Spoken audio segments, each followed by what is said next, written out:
ഒരു കാതിലോല ഞാൻ കണ്ടില്ല, തിരുതാളി വെച്ചതും കണ്ടില്ല, കളവാണിയാം കിളിയെ ഓർത്തില്ല, അകലെ എന്ന് പറയുന്നത്. അതിൽ അകലയില് അകലെ 2-3 ശ്രമങ്ങളാണ് എം ജി പാടിയിരിക്കുന്നത്. ആ അകലെ അത് അത്രയും ചിന്തിക്കാൻ കാരണം എന്താ? അകലെ അങ്ങനെ 2-3 വ്യത്യസ്തത വേണം. അതില് അകലേക്ക് മുമ്പ് ആ പാട്ടോടെ തീർന്നിട്ട് ബീജി തുടങ്ങിക്കഴിഞ്ഞു. പക്ഷേ എം ജി ശ്രീകുമാർ വികാരം അങ്ങോട്ട് കൊണ്ടിട്ട് അങ്ങോട്ട് നീട്ടി പോയതാണ്. സത്യം പറഞ്ഞു. അപ്പൊ ഞാൻ പറഞ്ഞ് ഇത്രയും വേണ്ട, നമുക്ക് ബീജി കയറിപ്പോയല്ല എന്ന് പറഞ്ഞു.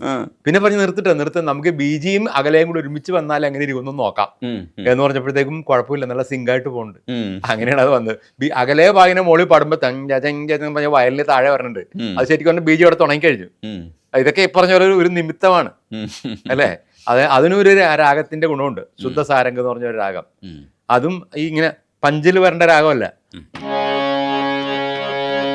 ഒരു കാതിലോല ഞാൻ കണ്ടില്ല, തിരുതാളി വെച്ചതും കണ്ടില്ല, കളവാണിയാ കിളിയെ ഓർത്തില്ല, അകലെ ഈ നാടു റാണിയായി തോന്നിയില്ല, പുഴ തോഴി എന്ന പോൽ തോന്നിയില്ല, ഇതിരാലോല എന്നോർത്തില്ല, പനമ.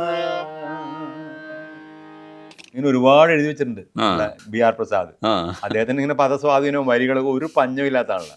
നമുക്ക് പാടിയാൽ തീരില്ല, അത്രക്കധികം വലിയ പല്ലവിയാണത്.